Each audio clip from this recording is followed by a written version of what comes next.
پر سرور کائنات آقا علیہ السلام نے جو اعلان فرمایا تھا اس کا پس پشت آپ منظر جانتے ہیں. علماء فرماتے ہیں تفسیروں کے اندر آیا ہے کہ اس اعتبار سے کہ یمن کی طرف حضرت علی کو 300 لوگوں کے ساتھ میں آقا نے بھیجا تھا کچھ جو ہے وہاں سے معاملات کے لیے، مگر کچھ آنے کے بعد لوگوں کے درمیان اختلاف ہوا اور حضرت علی رضی اللہ عنہ کے حوالے سے آقا کریم کی بارگاہ میں کچھ شکایتیں پیش کی گئی. آقا کریم علیہ السلام نے وہاں پر کھڑے رہے اور آپ نے خطبہ دیا کہ اے لوگوں بتاؤ، میں تمہارے نزدیک تمہاری ہر مسلمان کی میں جان اور اس کی جان سے زیادہ میں اس کے قریب ہوں اور اس کے لیے عزیز ہوں. سب نے کہا صدقتا، ہاں یا رسول اللہ، آپ ہم مومنوں کی جان سے زیادہ قریب ہیں. آقا کریم علیہ السلام نے فرمایا پھر سن تو سنو، اور مولا کائنات کا ہاتھ اٹھایا اور کہا من کنت مولا ہوں فعلی مولا، میں جس کا مولا ہوں علی بھی اس کا مولا ہے، علی بھی اس کا مددگار ہے. یا مولا سے مراد مددگار بھی ہے، یا مولا سے مراد محبت والا بھی ہے. کہ آقا نے فرمایا میں جس کے جان سے زیادہ قریب ہوں، میں جس کے لیے محبت محبوب ہوں، میں جس کا محب ہوں علی بھی اس کا محب ہوگا،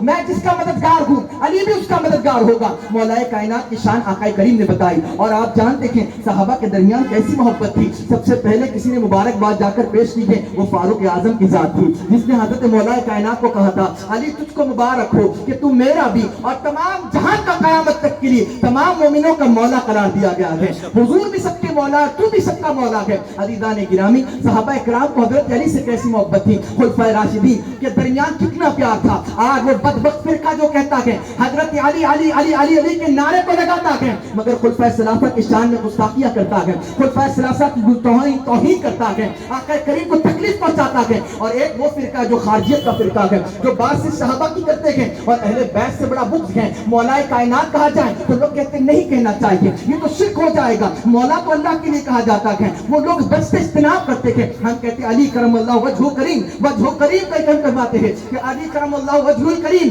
یہ ان کا چہرہ جو ہے اللہ اکبر. وہ کہتے ہیں نہیں بس علی رضی اللہ عنہ کہہ دینا چاہیے. عزیزان گرامی، اہل سنت کی اسٹیج سے میں ذمہ داری کے ساتھ کہہ رہا ہوں، آج ضرورت اس امر کی ہے سب سے پہلے اپنے عقیدے کی حفاظت کرو.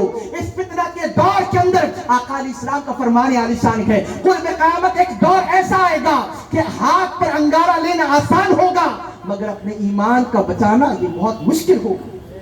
یہ وہ دور ہے اور اس اسٹیج کے ذریعے آپ کو یہی تعلیم ہو اور یہی ایمان اور عقیدے کو درست کرنے کے لیے آپ کو بلایا گیا ہے کہ ہم کون ہیں. ہم در والے بھی ہیں، گھر والے بھی ہیں. صحابہ گھر والے بھی ہیں، گھر والے بھی ہیں، بیت گھر والے بھی ہیں. ہم دونوں سے محبت کرتے ہیں. اور آقا کریم کی حدیث مبارکہ کا مفہوم سنیں. سرکار فرماتے ہیں میرے صحابہ کشتی، میری اہل بیت کشتی نوح کی مانند ہے. میری اہل بیت کشتی نوح کی مانند ہے، میرے صحابہ ستاروں کی مانند ہے. جو اس کشتی میں آ گیا وہ نجات یافتہ ہو گیا، وہ نجات یافتہ ہو گیا. اور جو اس کشتی سے چھوٹ گیا آقا نے فرمایا وہ غرق ہو گیا، وہ ڈوب گیا، وہ غرق ہو گیا. تو جو اس کشتی کے اندر آیا تو ہم دونوں سے محبت کرتے ہیں، صحابہ سے بھی اور اہل بیت سے بھی. ہم کسی کی گستاخی نہیں کرتے ہیں، سب کی فضیلت اپنی جگہ پر ہے. مختصر عرض یہ کرنا چاہتا ہوں تو مولا کائنات کی شان دیکھیں. صدیق اکبر ان سے محبت فرماتے ہیں. کیسی محبت فرماتے ہیں؟ ابو بکر صدیق مولا کائنات کو دیکھ کر مسکرا رہے تھے.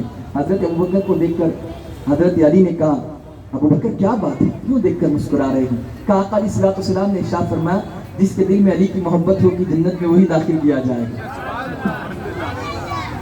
جس کے دل میں علی ایسا ہے کہ جس کو علی کی محبت ہوگی جنت میں وہ داخل کر دیا جائے گا. حضرت علی بھی کہنے لگے ابو بکر یہ حدیث سنی تو یہ بھی تو حدیث سنی ہو. کہا آقا علیہ السلام نے بھی مجھے فرمایا علی جنت میں جانے کا پروانہ اسی کو دینا جس کے دل میں ابو بکر کی محبت ہوگی. صحابہ کے درمیان معاملہ، یہ عشق تھا ان کے درمیان میں. عزیزان گرامی، حضرت علی ہر ساتھ میں رہیں. اس لیے تو میں نے کہا نا کہ شاہ مردہ شیر یزداں قوت پروردگار لا فتح الا علی لا سیف الا ذوالفقار. حضرت علی کی شان کیا ہے؟ حیدر کرار ہے حضرت علی. آپ کا لقب یہ بھی ہے، مرتضیٰ بھی ہے، چنا ہوا. حیدر اور کرار مطلب پلٹ پلٹ کر وار کرنے والا. ایسی قوت تھی، ایسی طاقت تھی حضرت علی کی. جب خیبر کی جنگ ہوئی اور اس کے بعد 3 دن تک مسلسل وہ اس قلعے کا محاصرہ کیا گیا اور فتح نہیں مل رہی تھی 2 دن تک. آقا کریم علیہ السلام نے فرمایا میں کل علم اس کے ہاتھ میں دوں گا